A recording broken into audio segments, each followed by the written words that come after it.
Shri Sachidananda Sadguru Sainath Maharaj Ki Jai. Chapter 36. Wonderful Stories of Two Goa Gentlemen, Mrs. Aurangabadkar. This chapter relates the wonderful stories of two gentlemen from Goa and Mrs. Aurangabadkar of Solapur. Two gentlemen. Once, two gentlemen came from Goa for taking darshan of Sai Baba and prostrated themselves before him. Though both came together, Baba asked only one of them to give him rupees 15 as dakshina, which was paid willingly. The other man voluntarily offered rupees 35, which was rejected by Baba to the astonishment of all.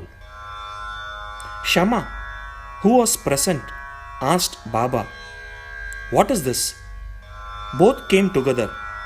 Once dakshina you accept, the others, though voluntarily paid, you refuse. Why this discrimination? Baba replied, "Shama, you know nothing. I take nothing from anybody. The Masjid Mai calls for the debt. The donor pays it and becomes free. Have I any home, property, or family to look after? I require nothing. I am ever free. Debt, enmity, and murder have to be atoned for, as there is no escape from them." Baba then continued in his characteristic way as follows. At first, he was poor and took a vow to his God that he would pay his first month's salary if he got a job. He got one for rupees 15 per month. Then he steadily got promotions. From rupees 15, he got rupees 30, 60, 100, 200 and ultimately rupees 700 per month. But in his prosperity, he forgot completely the vow he took. The force of his karma has driven him here, and I asked the amount rupees 15 from him as dakshina. Another story. While wandering by the seaside, I came to a huge mansion and sat in its veranda. The Brahmin owner gave me a food reception and fed me sumptuously. He showed me a neat and clean place near a cupboard for sleeping. I slept there. While I was sound asleep, the man removed a latrite slab and broke the wall, crept in and scissored off all the money from my pocket. When I woke up, I found that rupees 30,000 were stolen. I was greatly distressed and sat weeping and moaning. The money was in currency notes, and I thought that the Brahmin had stolen it. I lost all interest in food and drink and sat for a fortnight in the veranda, bemoaning my loss. After the fortnight, a passing fakir saw me crying and made enquiries regarding the cause of my sorrow. I told him everything. He said, "If you act according to my bidding, you will recover your money. Go to a fakir. I shall give his whereabouts. Surrender yourself to him. He will get your money back. In the meanwhile, give up your favorite food till you recover your money." I followed the fakir's advice and got my money. Then I went to the seashore where a steamer was standing, but I could not get into it as it was overcrowded. There, a good natured peon interceded for me and I got in luckily. That brought me to another shore, from where I caught a train and came to the Masjid Mai. The story finished, and Baba asked Shama to take the guests and arrange for their feeding. Then Shama took them home and fed them. At dinner, Shama said to the guests that Baba's stories was rather mysterious, as he had never gone to the seaside, never had any money rupees 30,000, never travelled, never lost any money, and never recovered it, and inquired from them whether they understood it and caught its significance. The guests were deeply moved and were shedding tears. In a choked voice, they say that Baba was omniscient, infinite, the Supreme One Parabrahma without a second. The story he gave out is exactly our story. What he spoke has already taken place in our case. How he knew this is a wonder of wonders. We shall give all the details after the meals. Then, after the meals, while they were chewing betel leaves, the guests began to tell their stories. One of them said, "A hill station on the Ghats is my native place. I went to Goa to earn my living by securing a job. I took a vow to God Datta that if I got a job, I would offer him my first month's salary. By his grace, I got a job of rupees 15 and then I got promotions as described by Baba. I did forget all about my woe. Baba has just reminded me of me in this way and recovered rupees 15 from me. It is not dakshina as one may think it to be, but a repayment of an old debt and fulfillment of long forgotten woe." Moral: in fact, Baba never begged for any money nor allowed his bhaktas to beg. He regarded money as a danger or bar to spiritual progress and did not allow his bhaktas to fall into its clutches. Bhagat Mahalsapati is an instance on this point. He was very poor and could hardly make both ends meet. Baba never allowed him to make any money nor gave him anything from the Dakshina collection. Once a kind and liberal merchant named Hansraj gave a large amount of money to Mahalsapati in Baba's presence, but Baba did not permit him to accept it. Then the second guest began his tale. "My Brahmin cook was serving me faithfully for 35 years. Unfortunately, he fell into bad ways. His mind changed and he robbed me of my treasure.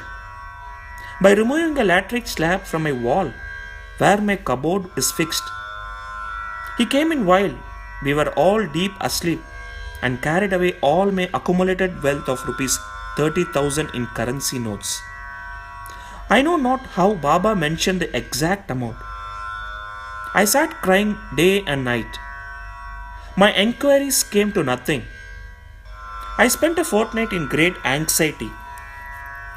As I sat on the veranda, sad and dejected, a passing fakir saw my condition and inquired of its cause, and I told him all about it. He told me a saint by name Sai lives in Shirdi, Kopargaon Taluka. Make vow to him and give up any food that you like best, and say to him mentally that I have given up eating that food till I take your darshan." Then I took the vow and gave up eating rice and said, "Baba, I will eat it after recovering my property and after taking your darshan." 15 days passed after this. The Brahmin of his own accord came to me, returned my money, and apologized, saying, "I went mad and acted thus. I now place my head on your feet. Please forgive me."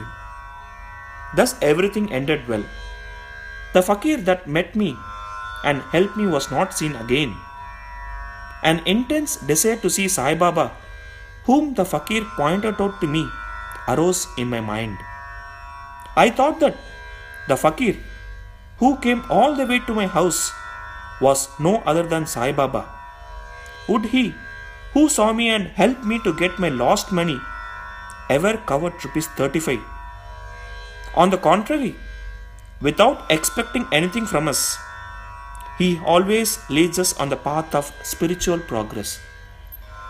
I was overjoyed when I recovered my stolen property, and being ignorant, I forgot all about my woe. Then, when I was at Kolaba, one night I saw Sai Baba in my dream. This reminded me of my promised visit to Shirdi.